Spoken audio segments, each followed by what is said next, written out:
Impact segment tonight. The far-left internet sites are in the business to smear any and all commentators who not toe the liberal line. In the past year, Media Matters has personally attacked me 109 times.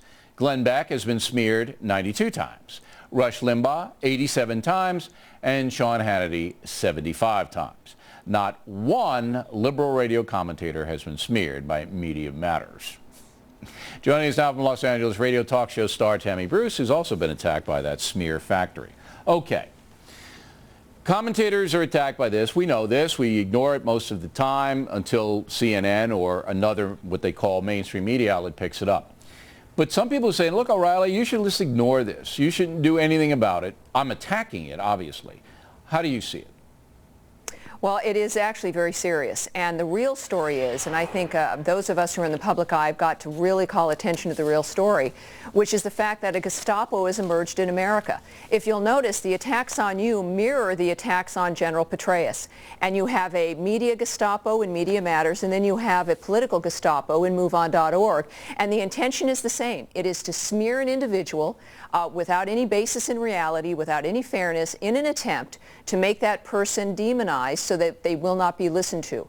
It is a very serious dynamic. Now, the issues involved are almost irrelevant because the truth of the matter is no matter what is said, no matter what is done, the Gestapo will find a way to move in some kind of element of demonization, especially as we move into this election year. And it is, it's when it comes to the military, when it comes to government, or especially with you in this case, an individual who's independent from either party line and who is likely to be listened to more seriously than other people.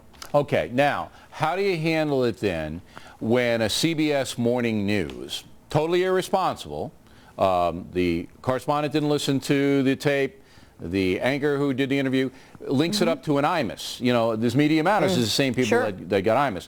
Now, they know that's dishonest. CNN from the jump knew it was dishonest because I told them. Sure. And they didn't care. With CNN, we know because they're getting hammered in a rating 6-1 by us. So we know why they do it.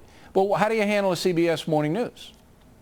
Well, this is actually a gift, and I know it probably doesn't feel that way to those of us who've been targets. No, it does. I agree with you. It is a gift. Absolutely. It's a gift because what it does is it swings the curtain back.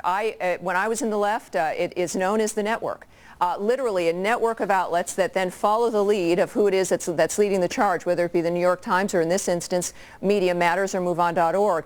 And what Americans need to realize, and I think what commentators like us have a duty to do, is remind people what the real story is, which is this is an opportunity to see how that network operates, how it exists, especially as Americans have to listen to establishment media for news about an election and for decisions they make.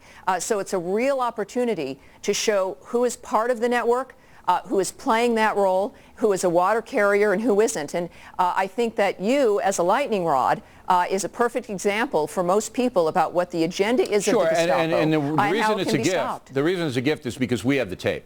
And anybody can go to BillO'Reilly.com and hear the whole thing. And there's no two sides to the story. There's no debate. Well, it's context. Right. No, it's context. And the other can see what they're doing. But isn't it depressing? Isn't it depressing in a republic as strong as America that we have now the most corrupt media in the history of our country? That's a little depressing to me, Tammy.